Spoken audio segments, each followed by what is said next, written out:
স্বামী তারেক রহমানের সঙ্গে 2008 সালের 11 সেপ্টেম্বর বাংলাদেশ ছেড়েছিলেন ডাক্তার জুবাইদা রহমান। এরপর কেটে গেছে দীর্ঘ 17 বছর। একমাত্র কন্যা জাইমা রহমানকে নিয়ে লন্ডনে বসবাস করছিলেন তিনি। অবশেষে বিএনপির চেয়ারপারসন ও সাবেক প্রধানমন্ত্রী খালেদা জিয়ার সঙ্গে দেশে ফিরছেন জুবাইদা রহমান। তবে মাথায় ঝুলে আছে 3 বছরের দণ্ড।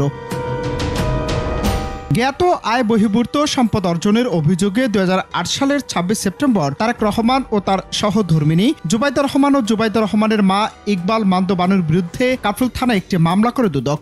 ওই মামলায় জুবাইদা রহমানকে 3 বছরের কারাদণ্ড ও 35 লাখ টাকা অর্থদণ্ড দেন ঢাকার একটি আদালত। 2023 সালের 2 আগস্ট দুদকের একটি মামলায় তারেক রহমানকে 9 বছর ও তার স্ত্রী জুবাইদা রহমানকে 3 বছর কারাদণ্ডাদেশ দেন আদালত। এমন পরিস্থিতিতে জুবাইদা রহমান মঙ্গলবার দেশে ফিরবেন খালেদা জিয়ার সাথে। তবে সাজা স্থগিত হলেও দণ্ড স্থগিত হয়নি জুবাইদা রহমানের।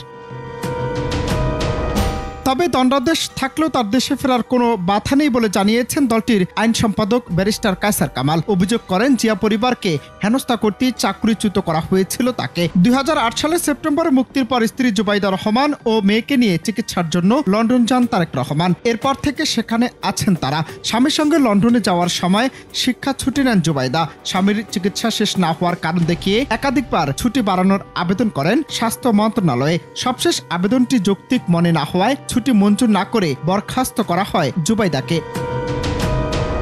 খালেদা জিয়া এবং তার সফর সঙ্গীরা 5 মে সোমবার বিমান বাংলাদেশ এয়ারলাইন্সের একটি ফ্লাইটে দেশের উদ্দেশ্যে রওনা হবেন। পরদিন 6 মে মঙ্গলবার সকালে তাদের বহনকারী ফ্লাইটটি ঢাকায় অবতরণ করবে। উন্নত চিকিৎসার জন্য গত 8 ফেব্রুয়ারি লন্ডনে যান খালেদা জিয়া। সেখানে 17 দিন দ্য লন্ডন ক্লিনিকের চিকিৎসা শেষে তিনি বড় ছেলে তারেক রহমানের বাসায় থেকে চিকিৎসা গ্রহণ করেন। প্রায় 4 মাস পর দেশে ফিরছেন তিনি। অনন্ত হাসান মাসুদ, বাংলা টিভি, ঢাকা।